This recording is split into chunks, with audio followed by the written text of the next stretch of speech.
So good evening. My name is Jennifer Stevens. I am the digital pastor for our online community here at UBC. And this evening we are meeting with two individuals from Chicago Votes, and they're going to give us information about a very important bill that's coming up during this Illinois, oh my goodness, Illinois legislative session. Yes, thank you, session.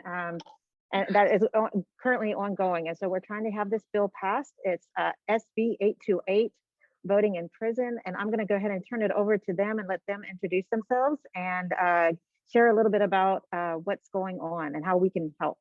Thank you, Jennifer. Hello, everybody. My name is Alex. I am a community organizing manager with Chicago Votes. And I'll definitely give a little bit more background about who we are, but I'll let Freddie introduce herself. Hey folks, my name is Frederique, if you feel fancy. I am the policy organizer at Chicago Votes, and most of my work since I've joined the organization has been around our voting in prison legislation. Yeah, so for folks that don't know, Chicago Votes is a nonpartisan nonprofit organization that works to dismantle barriers that exist for people, mostly young people, to vote and be civically engaged. And a lot of young people are incarcerated or have experienced incarceration or have dealt with our American legal system being in front of a judge. And so that's where our Unlock Civics program comes in, that intersection of voting rights and people who have been impacted by our American legal system. And so we've worked on voting in jail legislation in the past, which reaffirms the right that people already have in pretrial detention or jail. They already have the right to vote. So we passed legislation to reaffirm that because there was no structures in place in the 102 county jails across the state to make sure that people who did have a right to vote had a structure and process to do that. And so in Illinois, right, you lose your right to vote when you are convicted and while you're serving a sentence. So you have to be serving a sentence in a correctional institution or a jail. Like, keyword is serving that sentence and convicted. That time you're in the correctional institution, you lose your right to vote. And then right when you are released, that right to vote is regained in Illinois. And so Chicago Votes, we now want to dismantle and get rid of that last vestige of felony disenfranchisement in Illinois, right? Why shouldn't people who are in prison have a right to vote?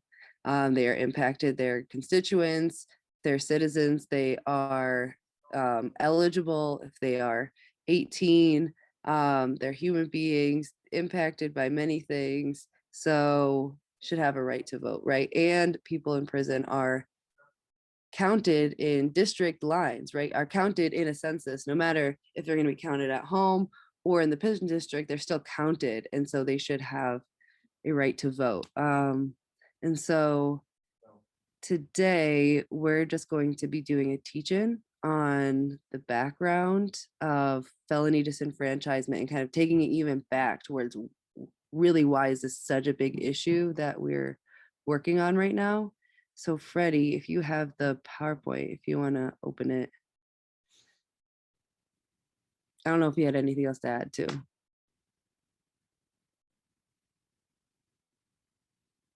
No, you covered it. I'm working on my phone, so I'm just going to open up the document. 1 second. I think I do have it. I got it. It's cool.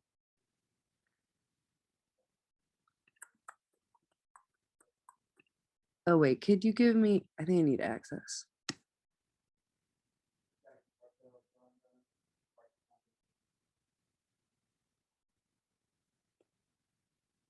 You can make me think like a co-host. That might be the easiest way.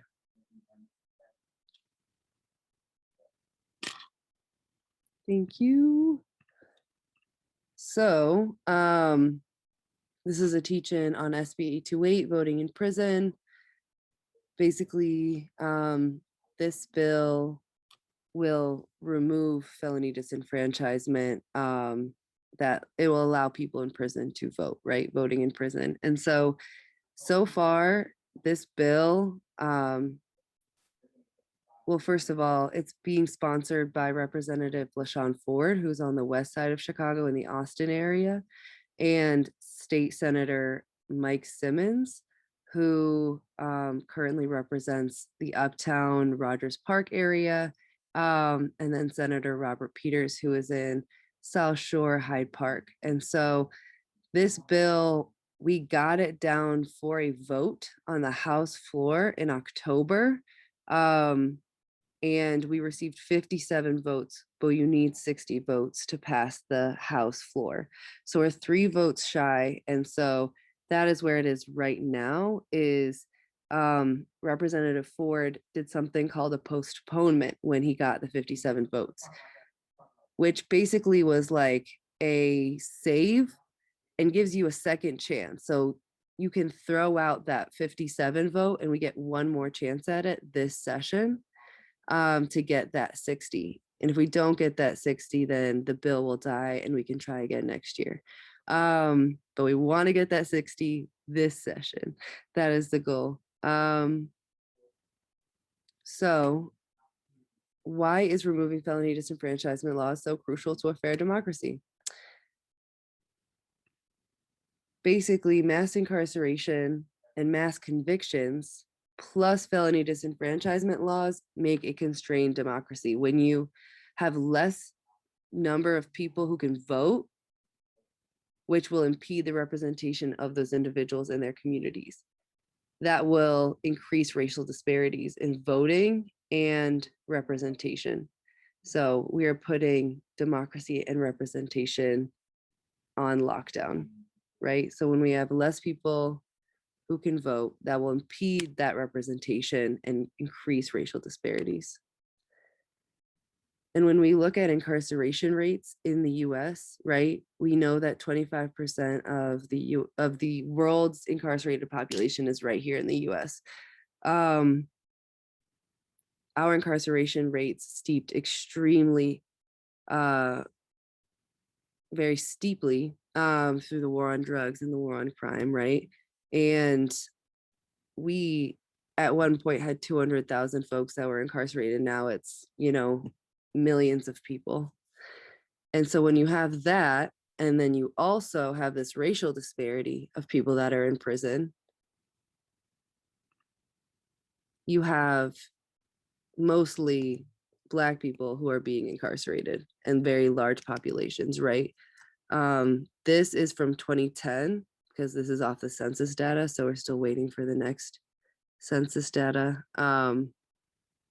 But it's still going to be pretty similar with racial disparities. So currently, right, there are only 2 states in the United States that allow people in prison to vote, and that's Maine and Vermont. And all of 48 other states, well, also Puerto Rico does allow people who are currently incarcerated to vote, and that should be named. And these 48 other states have some sort of felony disenfranchisement laws. So they vary. And in Illinois, this amounts to 27,304 individuals as of July 2021 per IDOC data, that currently are serving a sentence for a felony conviction and don't have a right to vote. So why does this all matter?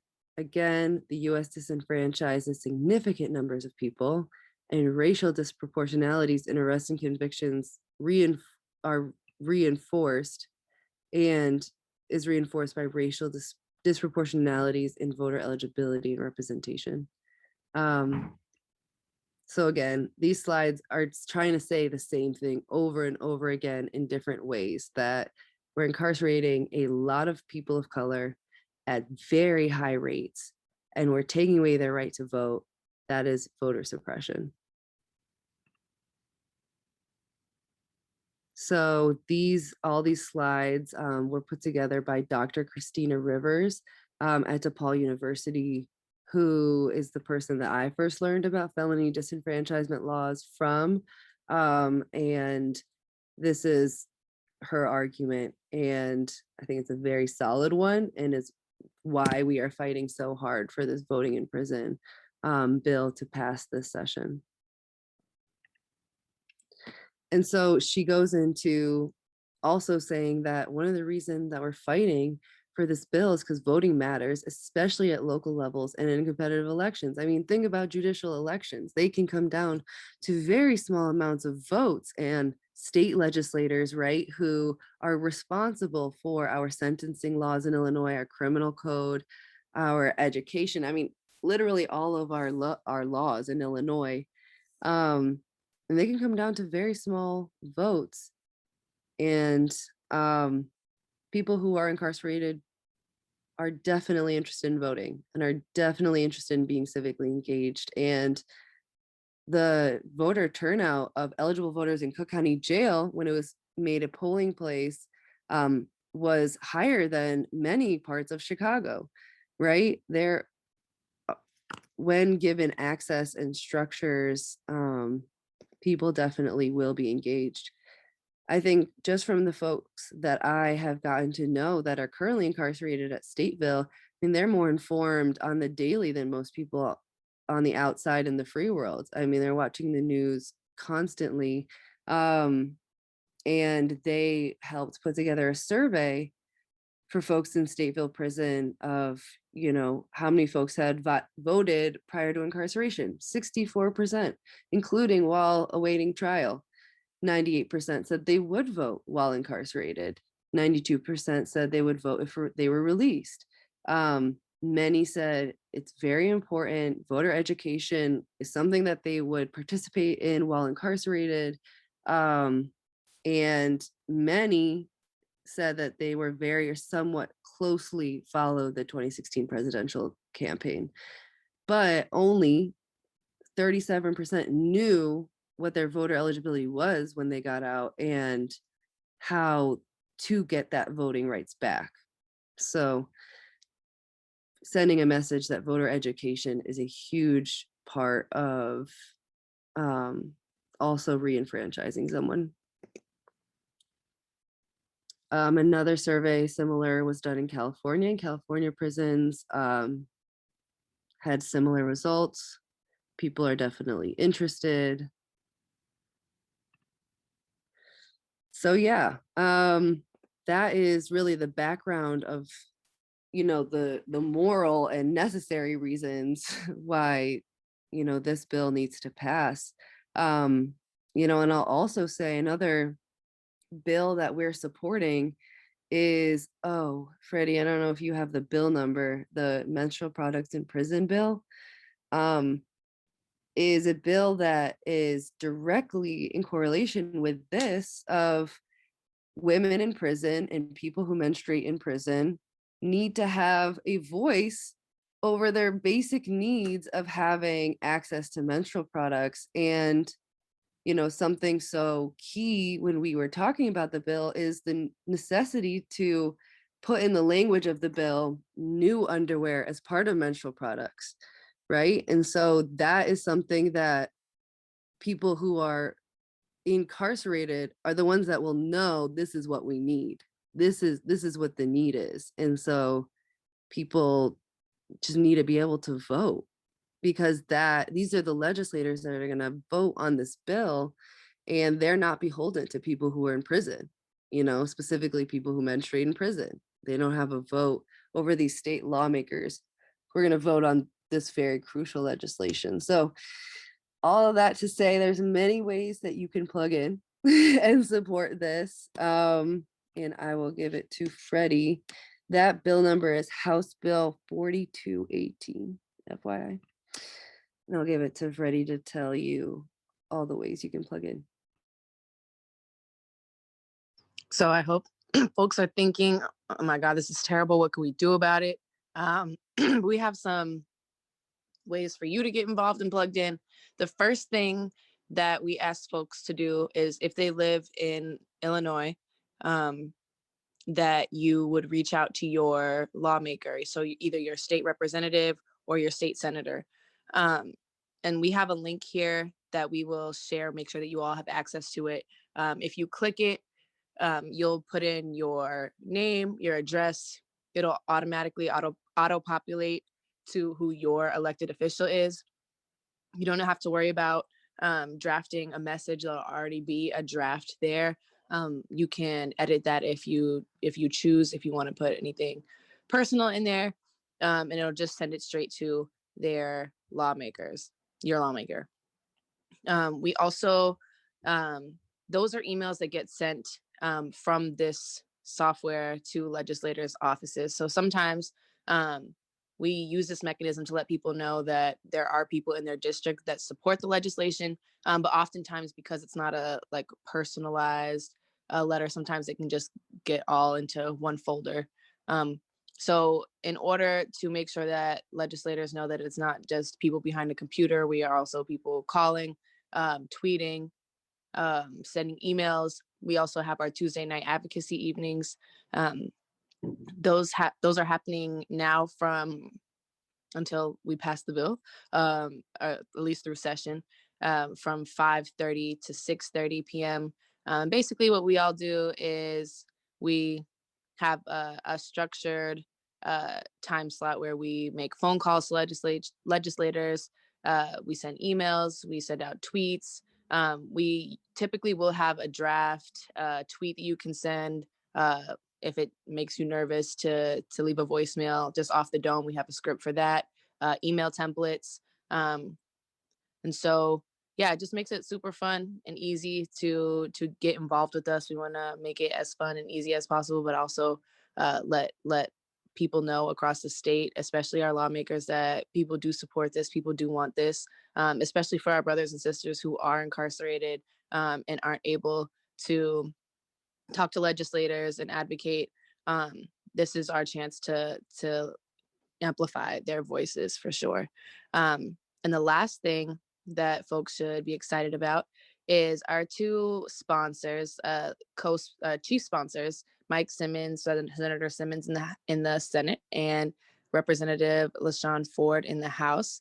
They're going to be hosting a town hall where folks can ask questions. They'll give a rundown on where we are, what the future of the bill is, what it means for our communities.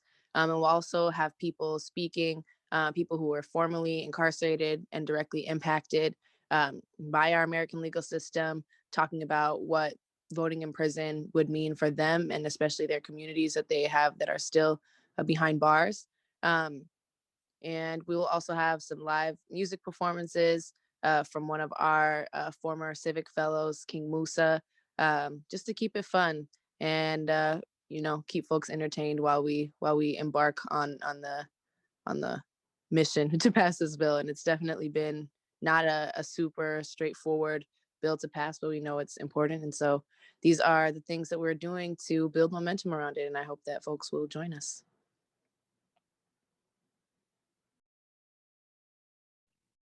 Yeah, I think that's all we got. And so if folks can do any of these things, Jennifer, I think you can feel free to email out this PowerPoint and just share it with people, or just take the links from this last slide.